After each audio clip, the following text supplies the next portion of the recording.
So what about the helicopter involved in the crash? President Raisi and his entourage were travelling in a US-manufactured Bell helicopter.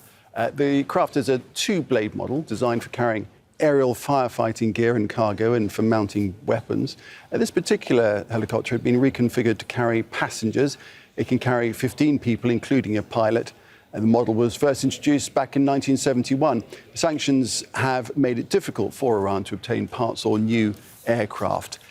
Let's take a closer look at all of this. Carl Bailey is an aviation analyst. He's a pilot, a former FAA safety team representative. Joins us now from Butler in New Jersey.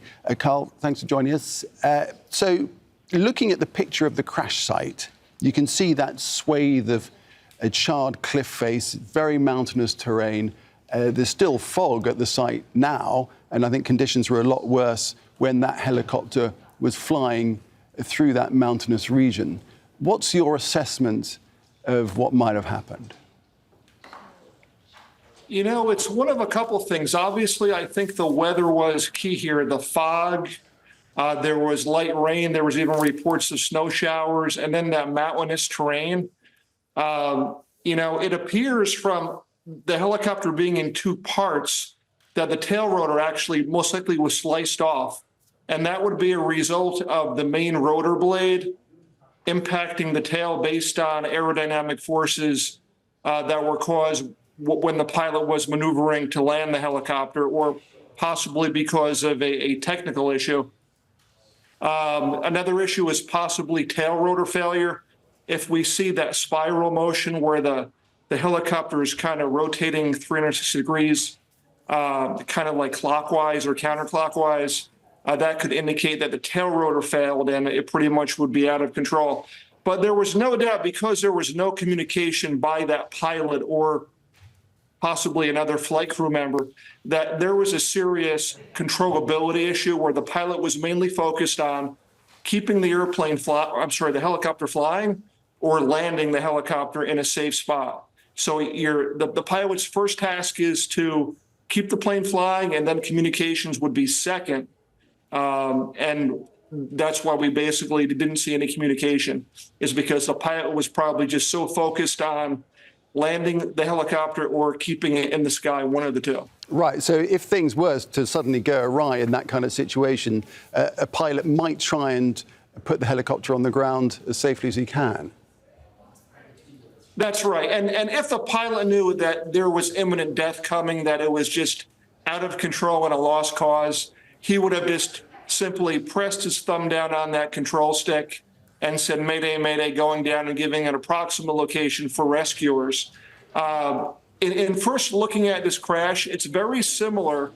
If you remember here in the U.S. NBA superstar Kobe Bryant a couple of years ago, similar conditions, mountainous terrain.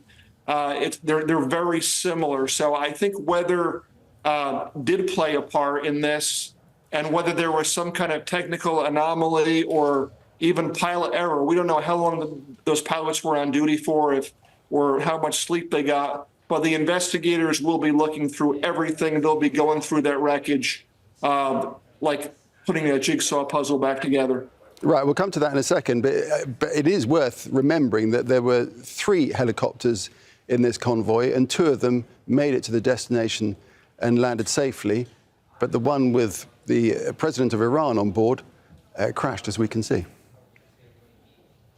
Yeah, and again, it could come down to pilot skill. And obviously, we know if you're carrying the president of any country in the world, that you probably have the best of the best.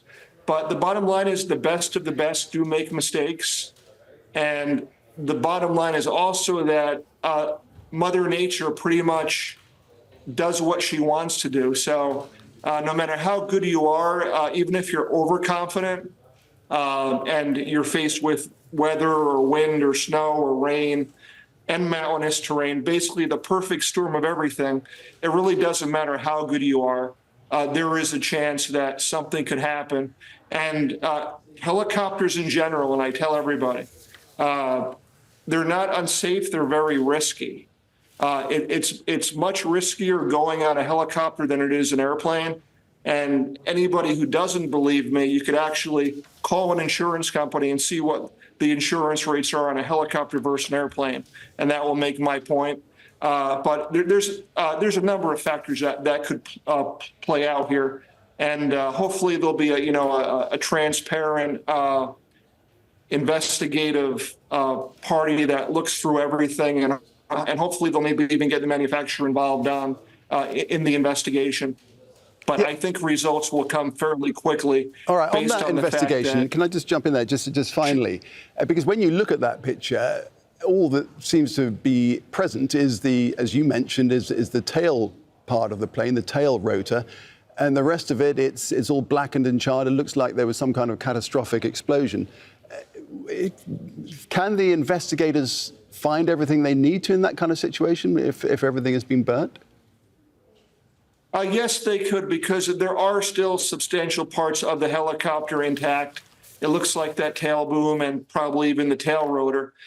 They basically could go as far as even looking at an instrument on that control panel. Basically, it's kind of the minute it impacts, it gets pretty much frozen in time, where they could see what a particular speed was at any given moment. And on top of that, based on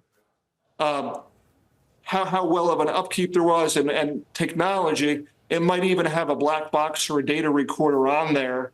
But again, there are reports that this aircraft is decades old, so time will tell what they actually have on board that aircraft, and actually also what was actually working. Kyle Bailey, good to have your expertise. Appreciate that. Thank you. Thank you. Make sure to subscribe to our channel to get latest news from Al Jazeera.